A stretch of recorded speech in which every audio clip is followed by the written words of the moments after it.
Alors on est actuellement dans un lieu de commémoration du génocide des Khmers rouges.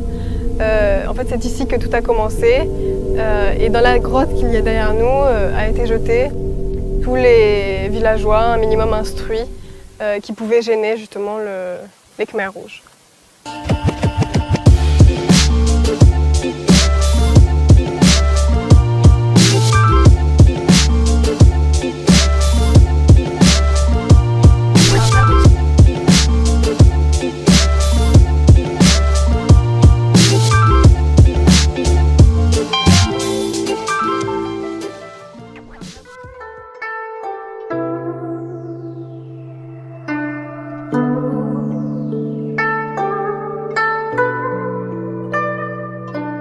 Ce type de projet, il y a toujours deux parties, à la fois les animations socio-culturelles qu'on fait pour les enfants, le fait qu'on dorme chez l'habitant, et la deuxième partie, on est plus basé sur la découverte du pays et une ouverture vers le monde extérieur.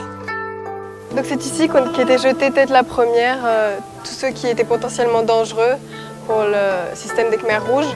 Donc tous ceux qui étaient instruits, même ceux qui avaient un stylo dans la poche, ceux qui savaient lire, les docteurs, les avocats.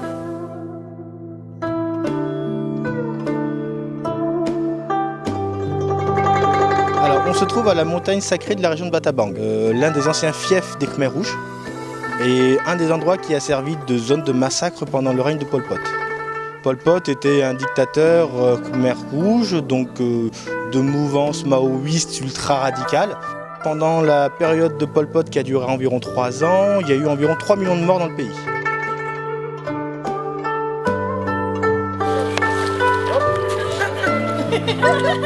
Aussi, apparemment, c'est des voleurs. Donc, faire attention à vos affaires et faire attention de ne pas trop les approcher non plus, parce que sinon, on risque de se faire attaquer. Si on se moque d'eux aussi, apparemment, ils le comprennent si on se moque d'eux. Donc, il faut rester très respectueux envers les singes, parce que sinon, on est mal barré.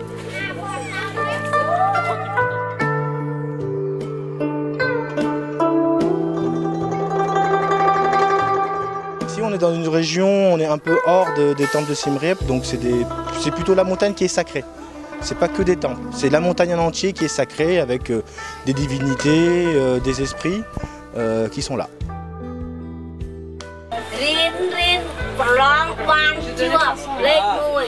Tu es numéro 1, à l'école tu es...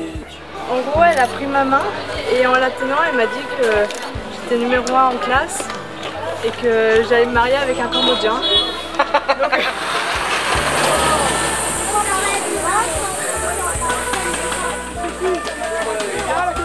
Donc là on est dans la région de Battambang, près d'une montagne sacrée, et on s'est arrêté pendant un moment pour attendre en fait la tombée de la nuit, parce que justement on voit des milliers de chauves-souris qui sortent d'une grotte de la montagne, et donc voilà, c'est assez intéressant de voir ça. Là ça fait à peu près 5 minutes que les chauves-souris elles sortent continuellement de la grotte. Là on est à Siem Reap, c'est la ville où se situent les temples d'Angkor. Et on va aussi visiter les cascades. Du coup voilà, là on profite des derniers jours, après le village, tout ça, on profite un peu.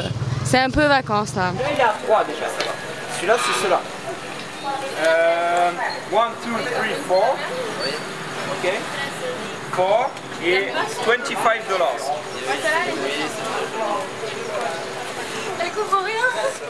Donc alors bonsoir, là on se trouve dans un restaurant à buffet à volonté. Donc c'est un peu Noël pour nous, ça fait assez longtemps qu'on attend ça, donc on va aller se servir et on va voir ça. Là c'est la partie du séjour où il n'y a plus de copains, il n'y a plus de copines, il n'y a plus rien du tout. Si on doit se battre pour avoir un bout de saucisson ou des pâtes ou du gruyère, c'est... Donc t'as fait tomber ton briquet. Allez, vite. On m'a dit qu'il y avait des pommes de terre un peu grillées, un peu sautées là. Ça m'intéresse beaucoup. Bon, moi je sais pas du tout où c'est, je suis perdu. Max, t'as pas trouvé les... Oh putain, t'as trouvé ça où? Les spaghettis et les trucs, c'est là-bas. Où ça, là-bas? Tu vois, voilà. Encore un là-bas. Là, cette fois-ci, j'ai même pas eu de direction. Il y a tout le monde qui a des trucs super bons. Moi, j'ai... Ah là là là là là là.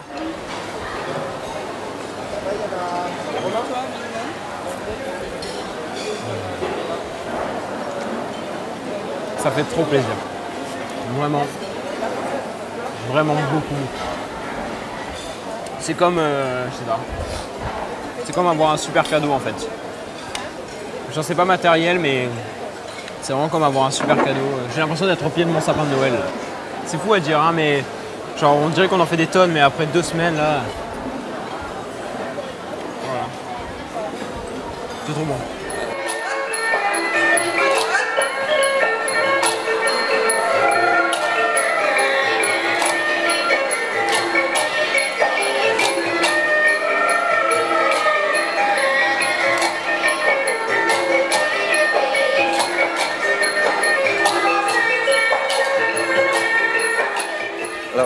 Ici, le temple Angkor Wat, c'est le plus grand temple religieux au monde.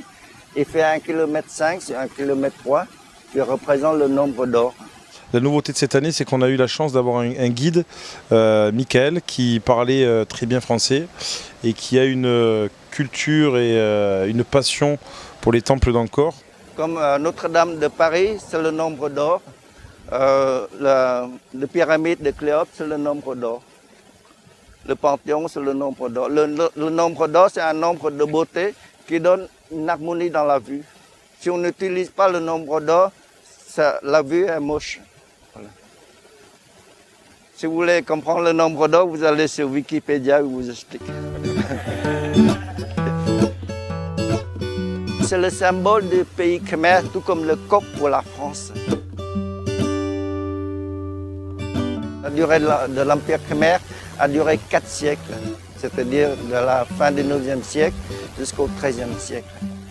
Tu vois, les balus, la moitié fait face au soleil, et à partir de 9h30, nous sommes 8h30, là, à partir de 9h30, il n'y a plus de soleil du tout sur le mur, là, sur la fenêtre.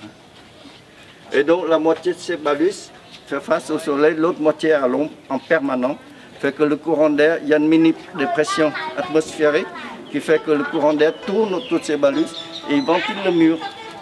Alors la preuve, c'est que si vous mettez ici, vous voyez la lumière diffuse sur le mur. Mais par contre, si vous mettez ici, il y a quelques balus qui sont manquantes. Vous avez plus de chaleur ici que là-bas. Et il y a une constante ventilation. Vous voyez les toits d'araignée, là, ils bougent constamment. Parce qu'il y a une dépression atmosphérique ici. Parce que la moitié de ces balus fait face au soleil, l'autre moitié est à l'ombre en permanent. Fait qu'il y a une mini-dépression atmosphérique, fait que le courant d'air tourne autour de ces balus et ventile les pièces. Et j'ai appliqué cette technique chez moi et je bénéficie de la clim gratuitement. Et aussi l'éclairage. Il y a une différence de 4 degrés de température entre l'intérieur et l'extérieur. 4 degrés.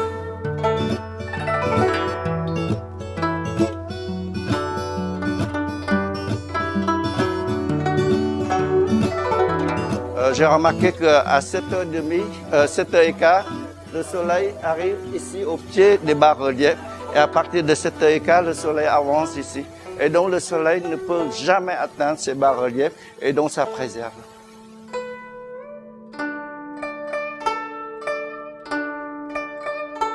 Et il y a une personne derrière qui fait le levier ici. Et une groupe de personnes devant qui tirent sur une corde. Et ça déplace, même le gros bloc. Il y a des blocs comme un studio qui se déplacent sur des planches.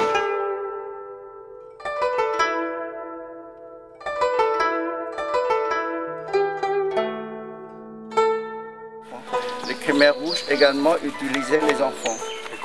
Alors comment ils vont dans les villages de préférence reculés et choisissent des familles qui ont des enfants, de préférence des garçons, qui ont l'âge de 9 ans à 15 ans par exemple. Ils tuent toute la famille et l'inculquent au gosse la vengeance. Et le gosse devient une machine à tuer. Une fois que le gosse a fini son boulot, on l'élimine à son tour, à leur tour. Et voilà, le travail est propre. Alors, il y a des Khmers rouges partout, mais comme au Cambodge, c'est un pays bouddhiste. Et comme le bouddhisme, c'est la non-violence, la compassion, la tolérance et tout ça. Et donc, ça calme les gens.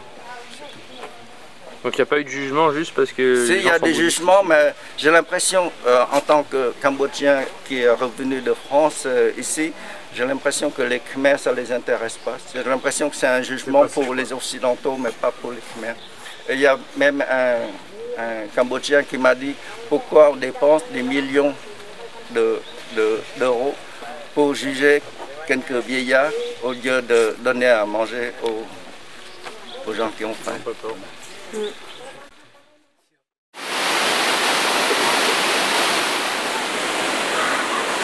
Comme on dit chez nous, après l'effort, le réconfort. Donc on a profité d'une journée, on a été visiter les cascades de Siem Reap, où on a pris le temps de se baigner, de prendre un peu le soleil juste avant de rentrer au pays, pour venir tout bronzer et tout doré.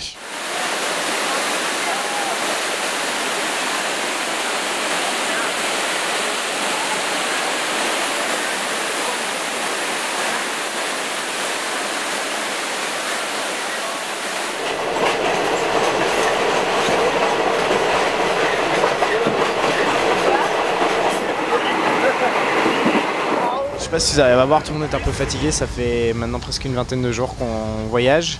Là c'est vraiment une grosse journée, 4 heures pour rejoindre la frontière de Siem Reap à Phoi Phet et puis maintenant 7 heures pour aller à Bangkok. Donc on est quand même hâte d'arriver à l'hôtel et puis profiter de notre dernière soirée à Bangkok avant de repartir demain soir jusqu'à Nice.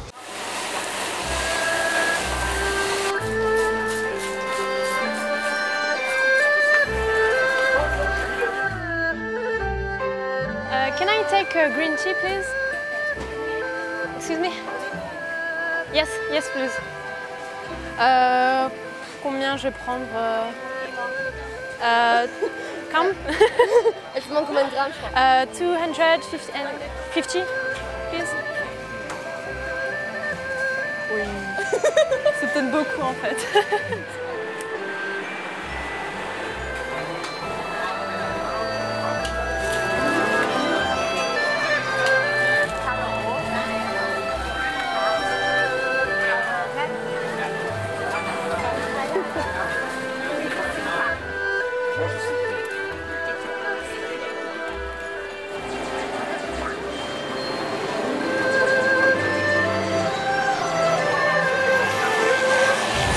En direct de Bangkok, après avoir visité le quartier de Chaonatam, nous prenons le bateau local, genre de taxi, pour nous retrouver en face de l'île pour visiter plus de pagodes et le centre culturel et historique de Bangkok.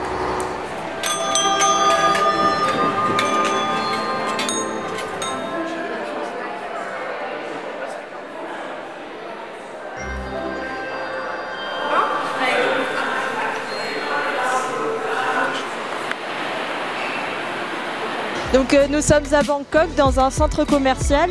Le thème du centre commercial c'est l'aéroport. Donc chaque étage correspond à une ville, un pays. Il y a l'étage Paris, il y a l'étage San Francisco, il y a l'étage... Il y a quoi d'autre comme étage? C'est notre dernier jour et on fait des boutiques.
Je tiens à préciser que je fais sur cette interview avec une moustache car on est le 2 novembre et on a commencé notre épopée de Movember comme chaque année.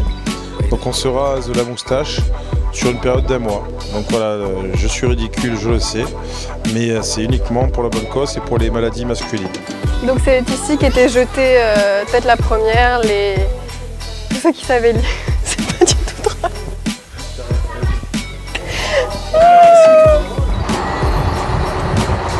direct de bas. Bonjour. What is your name? Tanzila. Thank you.